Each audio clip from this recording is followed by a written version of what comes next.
आप लोग को पता होगा कि हम लोग क्या पढ़ रहे हैं, हम लोग क्लास 5 मैथ्स पढ़ रहे हैं, जिसमें मेरा टॉपिक क्या था, मेरा चैप्टर क्या है, फ्रैक्शन है। फ्रैक्शन के बारे में अभी तक हम लोगों ने क्या पढ़े, फ्रैक्शन के बारे में अभी तक हम लोगों ने देखा कि क्या, व्हाट इज फ्रैक्शन, फिर टाइप्स ऑफ फ्रैक्शन, उसके बाद हम लोग क्या देखे थे, प्रॉपर फ्रैक्शन को मिक्स फ्रैक्शन में बदल रहे थे और मिक्स फ्रैक्शन को प्रॉपर फ्रैक्शन में बदलना सीख चुके थे। आज हम लोग बात करेंगे इक्विवेलेंट फ्रैक्शन पर। बेसिकली इक्विवेलेंट फ्रैक्शन के बारे में आज हम लोग डिस्कस करेंगे, और इस इक्विवेलेंट फ्रैक्शन पर किस किस तरह का सवाल आ सकता है आपके एग्जाम में भी, और ऐसे आपको क्या क्या चीज़ समझना है, वो सारा हम लोग इसमें बात करेंगे। देखिए, ये हम आप लोगों के लिए लिख कर रखे थे कि इक्विवेलेंट फ्रैक्शन क्या होता है। ऐसे भी हमको समझ में आ रहा है क्या, इक्विवेलेंट मतलब इक्वल फ्रैक्शन ना, equal fraction basically same ratio वाला फ्रैक्शन होता है। आप लोग रेशियो जानते हो ना, सेम रेशियो वाला फ्रैक्शंस होता है।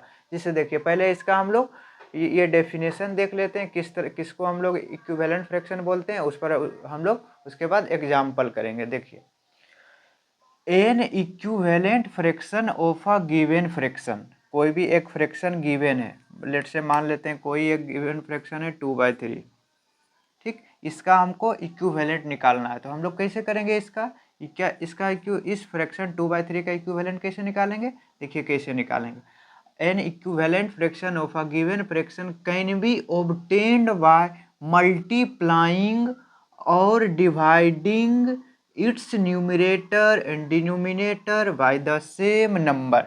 देखिए, ये बोल रहे हैं क्या, हमको इसका क्या निकालना है, इक्विवेलेंट फ्रैक्शन निकालना है। तो हम कुछ नहीं करेंगे, पहले इस फ्रैक्शन को लिखेंगे, इस फ्रैक्शन को लिखेंगे, और इस फ्रैक्शन को हम सेम नंबर से न्यूमरेटर और डिनोमिनेटर में मल्टीप्लाई कर दे या फिर डिवाइड कर दे। उसके बाद जो फ्रैक्शन आएगा उसको हम बोल देंगे फ्रैक्शन, जो फ्रैक्शन आएगा उसको बोल देंगे, क्या बोल देंगे, वो फ्रैक्शन 2/3 का इक्विवेलेंट है। जिसे देखिए, हम लोग इसमें क्या मल्टीप्लाई कर रहे हैं, मान लेते हैं 2 से मल्टीप्लाई किए न्यूमरेटर में और 2 से मल्टीप्लाई किए डिनोमिनेटर में। क्यों क्यों 2 से ऊपर नीचे मल्टीप्लाई किए, न्यूमरेटर डिनोमिनेटर में 2 से क्यों मल्टीप्लाई किए, क्योंकि हम लोग जानते हैं किसी भी फ्रैक्शन का इक्विवेलेंट निकालने के लिए न्यूमरेटर और डिनोमिनेटर में क्या करना चाहिए, ये सेम नंबर से मल्टीप्लाई कर लीजिए या फिर डिवाइड कर लीजिए। हम लोग मल्टीप्लाई किए तो क्या आया, 2 × 2 4/3 × 2 6।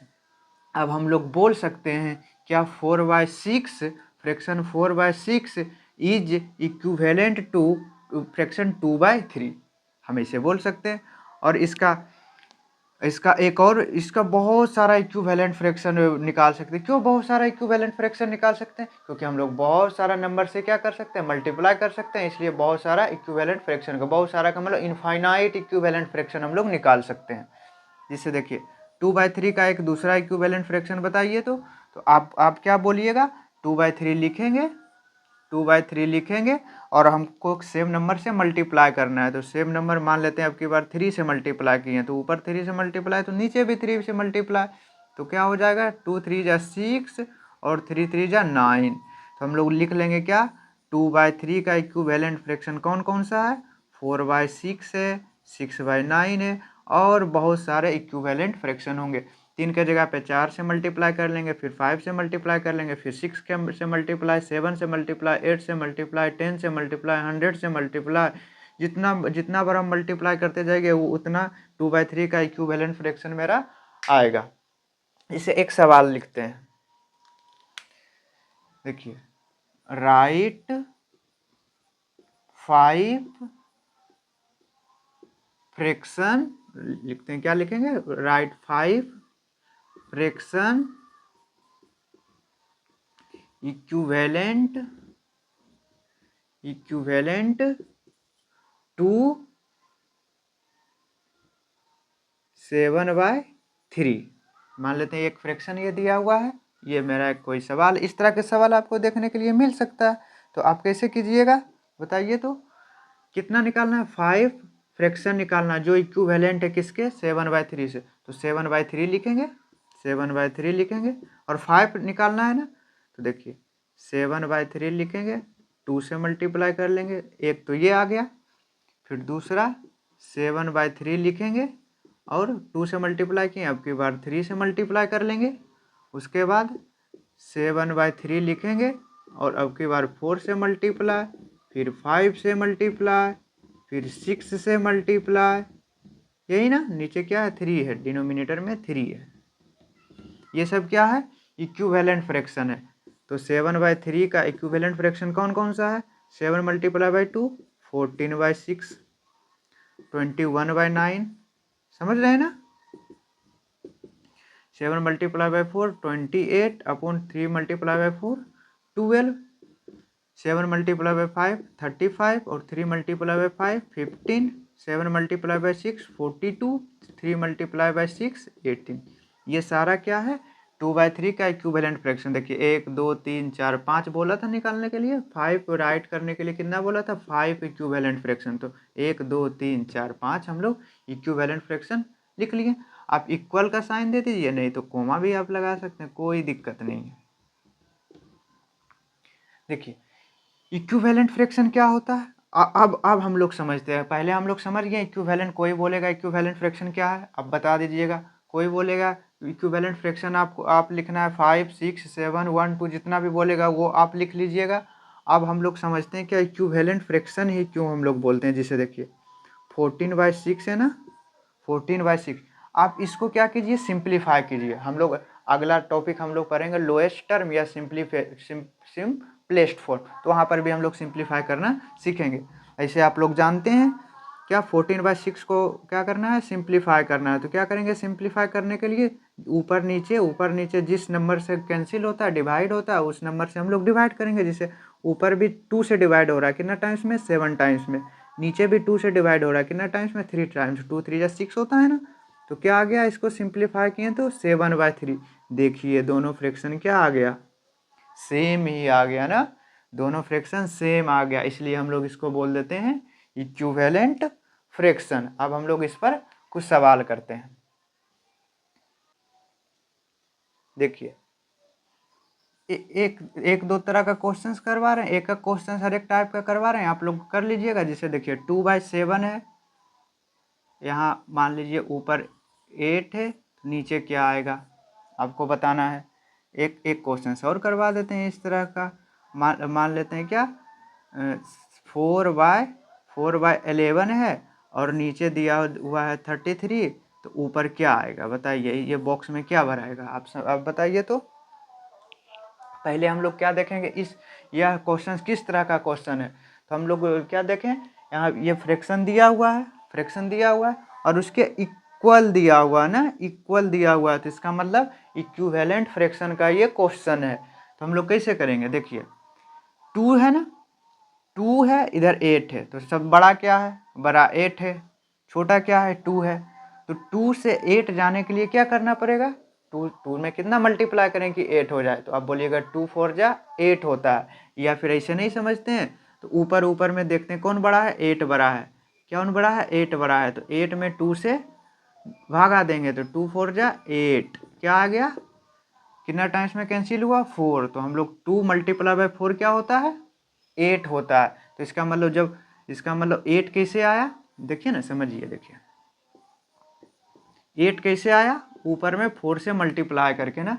और हम लोग जानते हैं क्या, कोई भी इक्विवेलेंट, इक्वल का साइन है, तो कोई भी इक्विवेलेंट फ्रैक्शन क्या होता है, जब सेम नंबर से न्यूमरेटर और डिनोमिनेटर में मल्टीप्लाई करते हैं या फिर डिवाइड करते हैं। तो देखिए जब ऊपर 4 से मल्टीप्लाई किए तो नीचे भी 4 से मल्टीप्लाई करना पड़ेगा, तभी तो इक्वल रहेगा।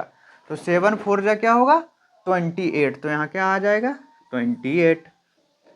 उसी तरह से इसको देखते हैं, यहाँ डिनोमिनेटर में क्या है 33, इधर डिनोमिनेटर में क्या है 11, तो दोनों में हम लोग रिलेशन निकालेंगे, दोनों का कंपेरिजन करेंगे। तो क्या करेंगे, देखिए 33 बड़ा है, तो बड़ा में छोटा से हम लोग भागा देंगे, तो 11 3 जा 33 ना, कितना टाइम्स में कैंसिल हुआ, 3 टाइम्स में। तो इसका मतलब 4/11 क्या है, 11 में 3 से मल्टीप्लाई हुआ है, इसका मतलब नीचे डिनोमिनेटर में 3 से मल्टीप्लाई हुआ। इक्विवेलेंट फ्रैक्शन के लिए क्या चाहिए, ऊपर भी 3 से मल्टीप्लाई करना होगा, सेम नंबर से मल्टीप्लाई करना होगा। तो 4 3 जा 12, क्या आ गया यहाँ पे इस बॉक्स में 12।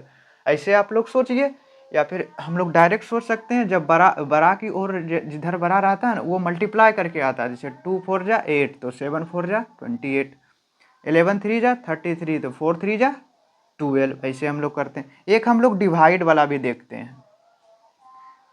मान लीजिए यहाँ 12 है और यहाँ 15 है, ठीक। यहाँ 3 है तो यहाँ क्या होगा बताइए।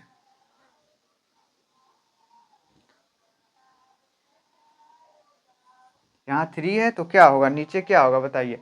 12 से 3 गए हैं, 12 से तो 3, तो 12 में क्या चीज़ से डिवाइड करेंगे क्या, या फिर मान लीजिए यहाँ 4 है, नहीं तो यहाँ डेसिमल में आ जाता है, इस कारण से हम लोग 4 लिख लिए।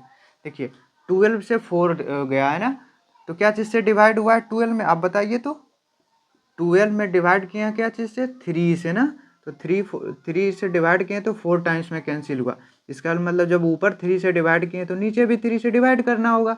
तो 15 में 3 से डिवाइड करेंगे तो क्या होगा, 3 5 जा 15, क्या आ गया आंसर मेरा 5, तो यहाँ क्या हो जाएगा 5। आप ऐसे करिए, या फिर आप डिवाइड करके नहीं देखना चाहते तो मल्टीप्लिकेशन देखिए कैसे देखते हैं। 4 3 जा 12, 4 3 जा 12 और 5 3 जा 15, इस तरह से भी हम लोग देखते हैं।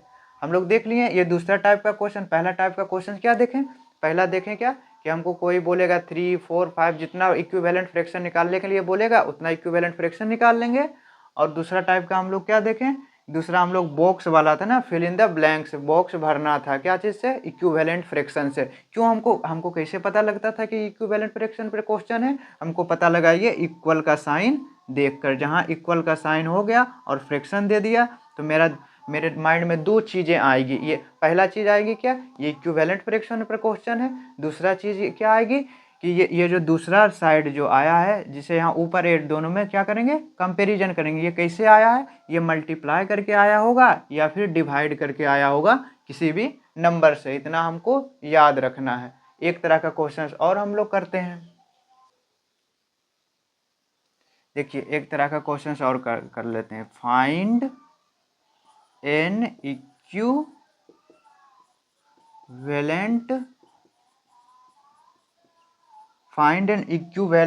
फ्रैक्शन ऑफ, मान लेते हैं यहाँ 7/11 हैविंग डिनोमिनेटर 33। अब हमको बताइए इस तरह का क्वेश्चन हम लोग कैसे करेंगे। देखिए हमको क्या निकालना है, हमको एक इक्विवेलेंट फ्रैक्शन निकालना है। किसका, 7/11 का एक इक्विवेलेंट फ्रैक्शन हमको फाइंड करना है, जिसका डिनोमिनेटर क्या होना चाहिए, 33 होना चाहिए। तो हम लोग 33 लिख देते हैं जो जिस फ्रैक्शन का हम लोग निकाल रहे हैं। तो वो फ्रैक्शन क्या होगा, देखिए 11 3 जा 33, तो 7 3 जा 21, तो इसका आंसर क्या आ गया, इसका आंसर क्या आया 21/33। आप लोग समझ गए। उसी तरह से यदि हम बोलते हैं क्या, इसका न्यूमरेटर, इस एक इक्विवेलेंट फ्रैक्शन निकालिए, ये दूसरा क्वेश्चन है, एक इक्विवेलेंट फ्रैक्शन निकालिए जिसका न्यूमरेटर 28 हो। तो आप कैसे करते हैं, तो आप देखिए इसे लिखते हैं, पहले 7/11 लिखते हैं और गिवन क्या है 28 क्या है, यहाँ न्यूमरेटर है ना, ये हम लोग दूसरा क्वेश्चन लिखे ना, तो न्यूमरेटर क्या है 28, तो ऊपर लिख लेंगे जो गिवन है वो लिख लेंगे न्यूमरेटर, और नीचे हमको निकालना है ना, तभी तो एक फ्रैक्शन होगा। जिसमें न्यूमरेटर और डिनोमिनेटर होता है उसी को तो हम लोग फ्रैक्शन बोलते हैं। यहाँ पे न्यूमरेटर आ गया लेकिन डिनोमिनेटर आया नहीं आया, तो हम लोग क्या है, और एक इक्विवेलेंट फ्रैक्शन है उसको निकालना था, तो हम देखेंगे मल्टीप्लाई या डिवाइड किस नंबर से हुआ है 28। तो 7 4 जा 28, तो 11 4 जा 44, तो मेरा आंसर क्या आ जाता 28/44। तो आप लोग समझ गए होंगे किसी भी फ्रैक्शन को इक्विवेलेंट फ्रैक्शन में कैसे बदलते हैं, या फिर किसी भी गिवन फ्रैक्शन का इक्विवेलेंट फ्रैक्शन कैसे निकालते हैं। उसके बाद फिल इन द ब्लैंक्स वाला, और हम लोग बेसिकली 3 तरह का क्वेश्चन सोल्व किए। जब हम लोग अगला नेक्स्ट वीडियो में हम लोग डिस्कस करेंगे, उस समय हम लोग डिस्कस करेंगे सिंपलेस्ट फॉर्म या फिर lowest term of a fraction. तो आज के लिए इतना ही रखते हैं। उम्मीद करते हैं आप लोग को समझ में आ रहा होगा। यदि आपको जहाँ पे दिक्कत आ रही है, जहाँ आपको समझ में नहीं आ रही है, तो आप हमें कमेंट में बता सकते हैं। उस पर एक और बढ़िया सा क्वेश्चन, बहुत सारा क्वेश्चन करवा देंगे और आपको समझ में भी आ जाएगा। इसलिए आप कमेंट जरूर कीजिएगा। और हम लोग एक क्वेश्चन देकर जाते हैं। देखिए आपका ये होमवर्क रहा जो हमें कमेंट में बताना है। क्या, जैसे देखिए 2/3 है, नीचे हम लोग 15 लिख दिए, तो आप ऊपर बताइएगा क्या होगा, आप हमें कमेंट में बता दीजिएगा। और 11/31 लिख दिए, ठीक है। ऊपर हम लोग ऊपर लिख दिए 33, तो नीचे क्या होगा आप हमें ये बताइएगा। और लिखिएगा, ये भी बता दीजिएगा, write 3 fractions, write 3 fraction equivalent to 11/13। हमें ये कितना क्वेश्चन है, 1 2 3 क्वेश्चन आप हमें कमेंट में बताइएगा। पहला हमको बताइएगा ऊपर न्यूमरेटर में क्या आएगा, फिर दूसरा आप हमको बताइएगा डिनोमिनेटर में क्या आंसर होगा, तीसरा बताइएगा राइट 3 फ्रैक्शन इक्विवेलेंट टू 11/13, 11/13 का 3 इक्विवेलेंट फ्रैक्शन हमको बताइएगा। तो आज के लिए बस इतना ही रखते हैं, फिर अगला वीडियो में कुछ नया कॉन्सेप्ट और नया चीज़ें सीखेंगे।